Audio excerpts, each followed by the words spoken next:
The Carolina Hurricanes are set to take on the Vegas Golden Knights tonight in Vegas, but shortly before they decide to take the ice against the Knights, the Hurricanes make yet another trade. We will be dissecting the game and the trade all in this episode of Locked On Hurricanes.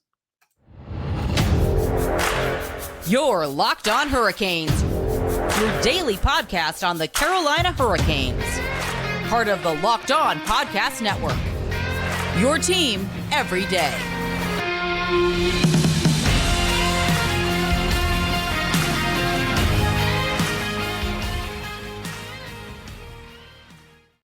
Hey there, Caniacs. I'm your host, Jared Ellis, and you're listening to Locked On Hurricanes on the Locked On Podcast Network, your team every day. And as always, thank you for making Locked On Hurricanes your first listen of this Wednesday evening.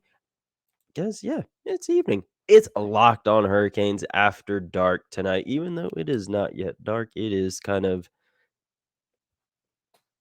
twilight-ish from what I'm looking out the back window. It's going on 6 o'clock here in Raleigh. So, we're ready for the game tonight. And, with that, the Hurricanes, you know, I said earlier today when we were talking about the Puljujarvi trade that, I feel that Hurricanes, could, add another defenseman into their roster. And that is exactly what the Hurricanes did. I did not expect it to happen today, but, it's trade deadline season. So, anything can happen at any given time. And we're going to talk about that trade before we get into tonight's game. And that was, them acquiring defenseman Shane. I'm going to butcher this last name. Gotisbehere. Again, we're going to have to learn how to pronounce some new long names. Puljujarvi. Still pronouncing that wrong. I'm pronouncing it the American way. But the Hurricanes sent Arizona a third round pick and get this, guys, 2026.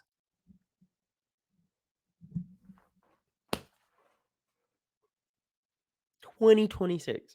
And that's again just,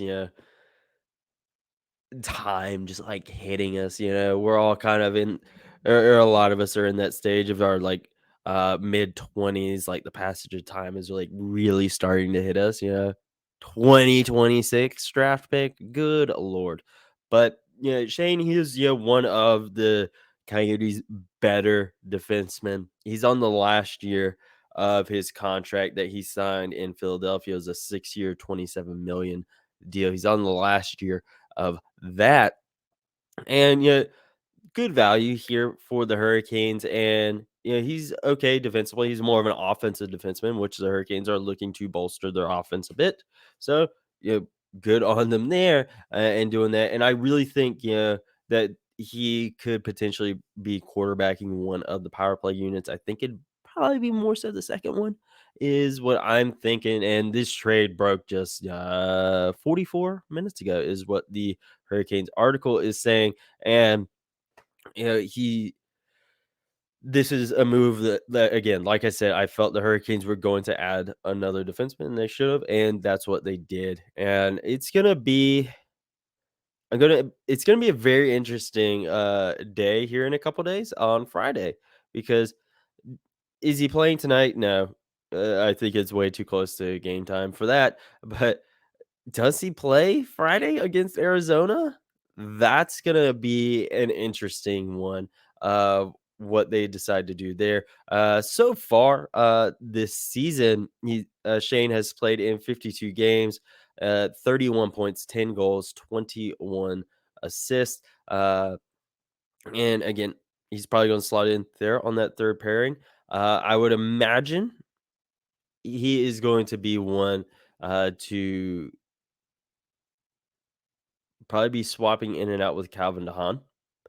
And as I say that, what does that mean for Dylan Coghlan? He has not played in quite some time, as is. And now you bring in Shane, who again, he's going to slide in there on that third pairing. Would that does not bode well for Dylan Coughlin. And so you gotta figure someone is getting traded, whether it be in a big blockbuster deal or another depth deal or a deal to just acquire assets. Oh boy. Yeah, I that wasn't even something that crossed my mind before I hit record was Dylan Coughlin. And that does not bode well for him. And I he's been the odd man out all season long. This just buries him further and further. Very much like Ethan Bear earlier in the season of is a guy that's just going to get lost in the shuffle and just move him on and get what you can get for him. And so that's going to be very very interesting. I could almost guarantee he's going to get moved or placed on waivers or something. I don't I think we've probably seen the last of Dylan Coughlin in a Hurricanes uniform with this trade, but that's just something we're gonna have to wait and see how this goes. Shane again is not gonna play tonight. Yeah, same with Jesse Puljujarvi. Yeah, he's not playing tonight. He's dealing with visa issues, so we'll see him when we see him. We talked about that in today's other episode. So Shane, I do think there's considering we are going to Arizona on Friday, I can almost guarantee he will be playing for the Hurricanes on Friday instead of today, but yeah, or instead of the Coyotes. So that's going to be very, very interesting. It's gonna be fun, for the drama, I guess, but, that is what it is. This trade is definitely gonna help bolster the Hurricanes' blue line. I definitely see him sliding in there on that second power play unit, maybe even the first, probably, but it'll probably be the second power play unit where he'll slot in. That offensive defenseman is kinda what the Hurricanes are looking for, and now, really, all that's left is making that big trade, but we'll just have to wait and see what happens, and it's gonna be fun. It's always fun whenever you have new guys come into the lineup, and the Hurricanes did not have to give up much, again, just a 3rd rounder in 2026, that's a while away, and, mid-round pick, not bad, and, good value there for the Hurricanes. So, time to move on from that and start talking about tonight's game is Hurricanes After Dark. They're in Vegas for the first meeting between these 2 teams for the year. First team, team that is first place in the Metro and team that is first place in the Pacific taking on each other tonight. And we will talk about that game right after this quick break, folks. Now, it is that time of year, folks. Folks are trying to change things over for the year. Look at getting a new job, and folks, if you are hiring right now, you need Indeed because Indeed is the hiring partner where you can attract, interview, and hire all in one place. I know I've used Indeed to find jobs, so whole lots of other people are using Indeed, and Indeed is the only job site where you're guaranteed to find quality applications to meet your must-have requirements, or else you don't pay. Instead of spending hours on multiple job sites, hoping to find candidates with the right skills, you need one powerful hiring partner that can help do it all for you.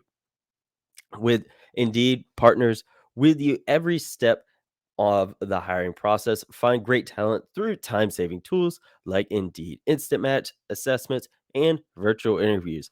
They're all about making it easy for you to help find you quality candidates for the position you're hiring for.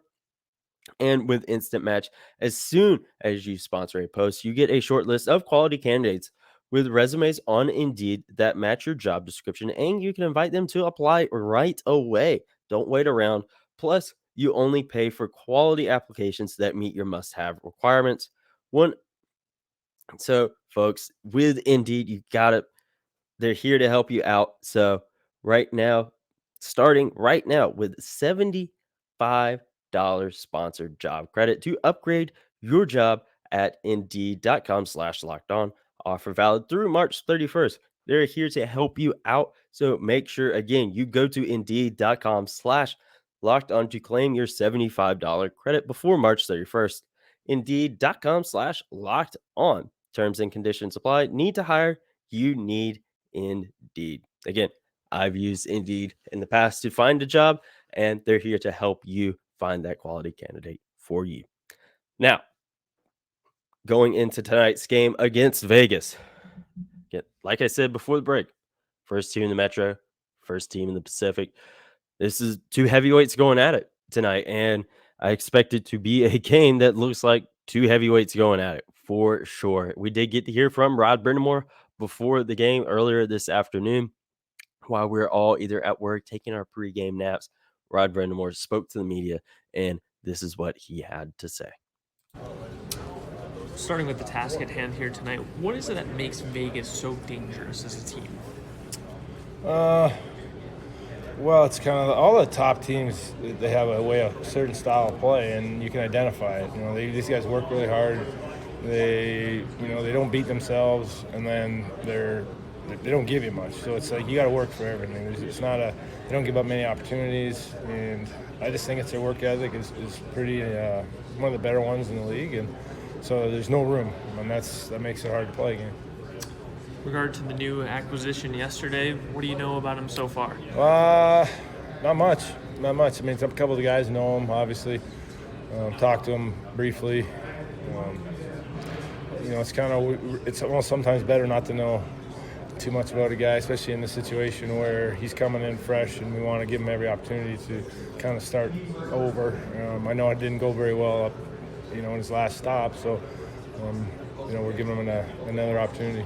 How much of a challenge is that going to be? Like you said, you need to give him time to figure it out, but this is also a team that's starting to get ramped up for the crunch time, right? Well, the hard part is coming to a new system, and it takes time for guys to get adjusted to that, let alone all the move and you're changing your whole life like overnight. You got to get used to a whole new style of play, and I mean, the game is the game, but there's a lot of little details that are different, and so that's the hard part. So it's going to take time on that end, and that's what we have to kind of get him up to speed as quick as possible.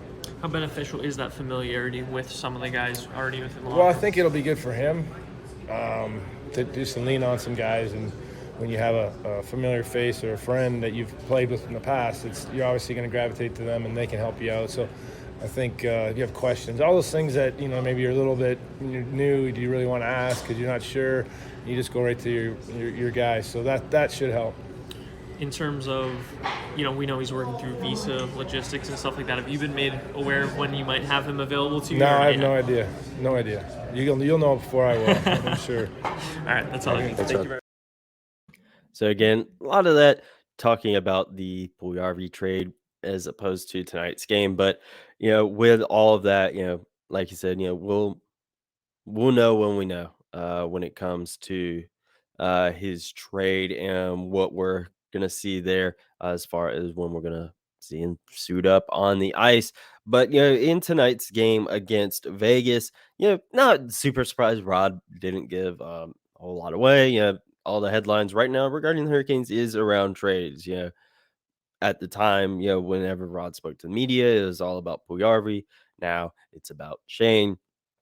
That's what's grabbing the headlines. And heading into tonight's game, as far as things I feel the Hurricanes need to do is big thing is I they don't necessarily have to go on every opportunity, but I want to see some life from the power play and the special teams, and again, not even just special teams, just the power play. Really, penalty kill is gonna step up and do really well.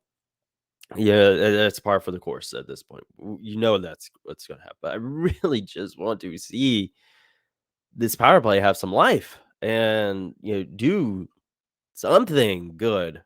And again, it's not even necessarily a scoring goals. Again, that's great, obviously. And going against your top team in the Pacific, you're going to need to score goals.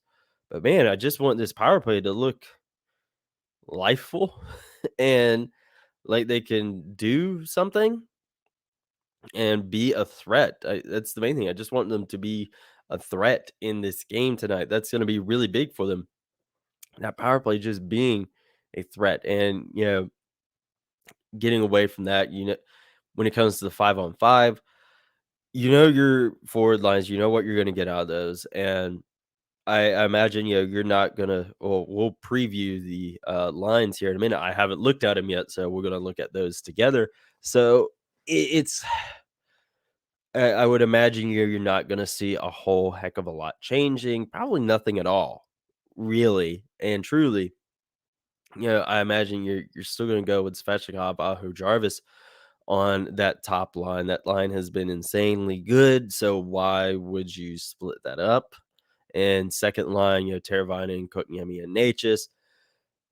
Again, that's another line that's been really freaking good. So why would you split it up? And your third line is going to stay together. Your fourth line is going to stay together, and all of your defensive pairs for the time being are going to stay together. I think come Friday, you probably see some changes come defensive pairings, and that's really where you're gonna see the changes in, of course, when, Jesse, comes in, whenever his visa stuff is sorted out, then we're really gonna have, talk, come forwards of who's the odd man out at that point, but, that's still gonna be a ways away, but, big key for the game tonight is going to be the power play being a threat, not necessarily scoring on every opportunity, but I just want them to have momentum.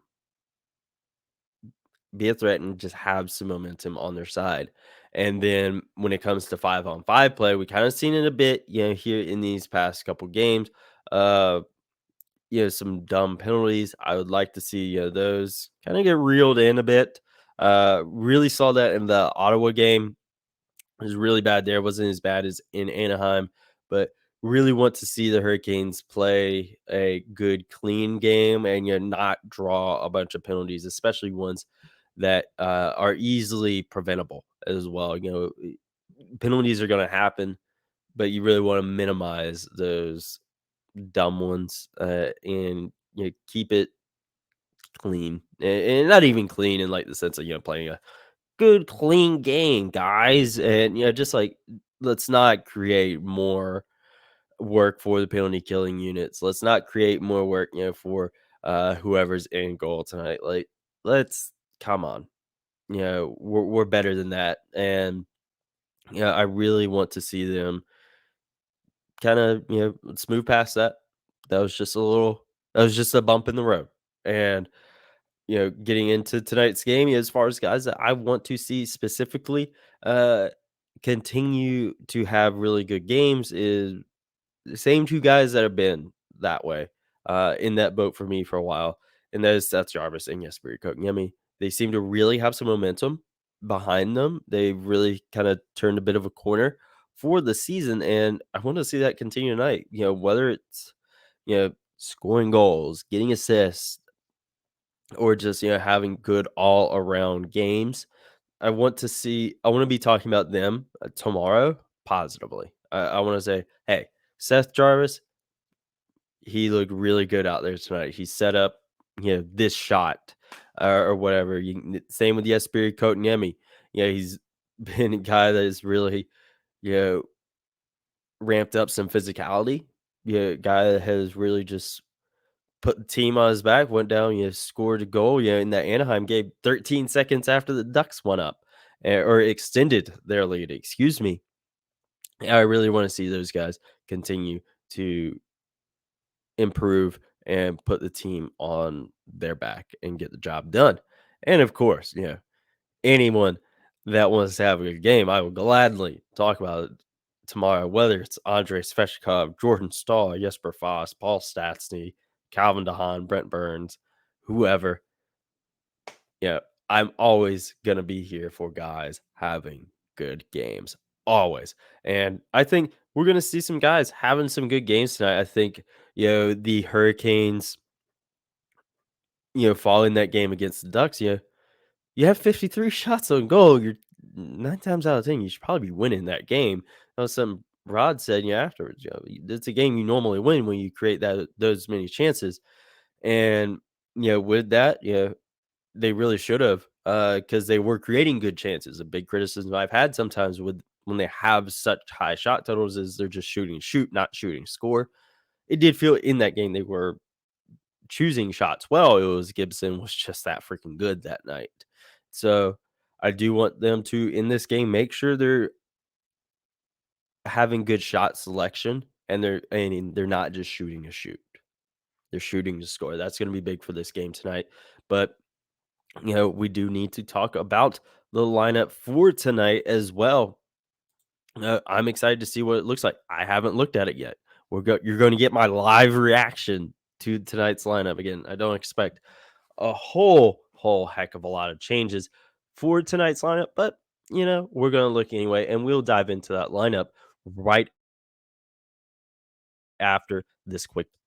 Now, folks, you still got some time before tonight's game against the Vegas Golden Knights, and then you got the Coyotes on Friday. So if you're wanting to place bets on either of those games, FanDuel is the place to go. And if you're a basketball fan, the midway point of the NBA season is here, and now is the perfect time to download FanDuel, America's #1 sportsbook, because new customers get a no sweat first bet up to $1,000. That's bonus bets back if your first bet doesn't win. Just download the FanDuel Sports app. It's safe, secure, and easy to use. Then you can bet on everything from the money line to point scores and threes drained or goals scored and whatever.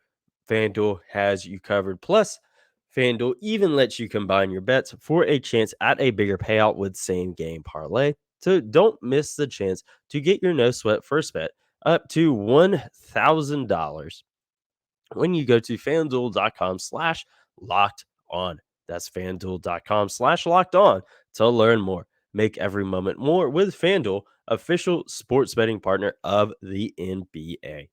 Now, folks, it's time to look at tonight's lineup for the Carolina Hurricanes. And we got another trade, not for the Hurricanes, but the other defenseman I thought the Carolina Hurricanes could go from for the Coyotes, Jacob Chikrin, has been traded to the Ottawa Senators. So, there you go. The Hurricanes got one of them, Ottawa got the other. But we're going to dive into the Hurricanes lineup for tonight's game against the Vegas Golden Knights. This is going to be, again, one that I don't think we're seeing a whole lot of changes. Again, Puljujarvi is not playing tonight. He is having visa issues. So, again, do want to make that very clear. And getting into tonight's lineup, again, no changes. Big surprise. Svechnikov, Aho Jarvis, Teravainen, Kotkaniemi, Necas, Martinook, Staalfos, Nazin, Statsny, Stepan. On the forwards, no surprises at all. Oh, shoot. But again, no surprises there. Blue liners, same thing. Slavin Burns, Shea Pesci, Dahan Chatfield. No surprises there. And then Freddie Anderson getting the start in net. Andre Kasha still in concussion protocol. Doubt we'll be seeing him anytime soon. And then Dylan Coughlin being scratched as well. So, it is what it is with all that stuff. So again, no surprises there when it comes to the lineup. Again, I expect the top two lines to be really good. They've been really, really good as of late. So expect the same out of them. I would really, just, with the whole Pacific Division rivalry, I would love to see Brent Burns really go off in this game. And that would obviously be really fun, for the drama, of course. But we got to get to the game. Again, big thing is power play needs to be threatening. That is going to be the biggest thing. Make sure we're not taking dumb penalties. And I want to see guys that have had momentum behind them, like Jarvis and Kotkaniemi, continue that momentum. Those are my three big things for tonight's game. And let me know what y'all's are, whether it be in the comments on YouTube or tweeting at me at Jared Ellis _96 or the show on Twitter at LO_Hurricanes. Enjoy the game tonight, folks. Don't get too weird on Twitter. I know it's Locked On Hurricanes After Dark, but don't get too weird. Don't get too weird. I see what y'all post. Don't get too weird. But enjoy the game tonight, folks. I'm looking forward to it. I hope you are. And I will talk to you guys in the next episode where we recap tonight's game against the Vegas Golden Knights. And you never know. Maybe we're talking about yet another trade that the Hurricanes make, but that'll all be in the next episode. Enjoy the game tonight, folks, and let's go Canes.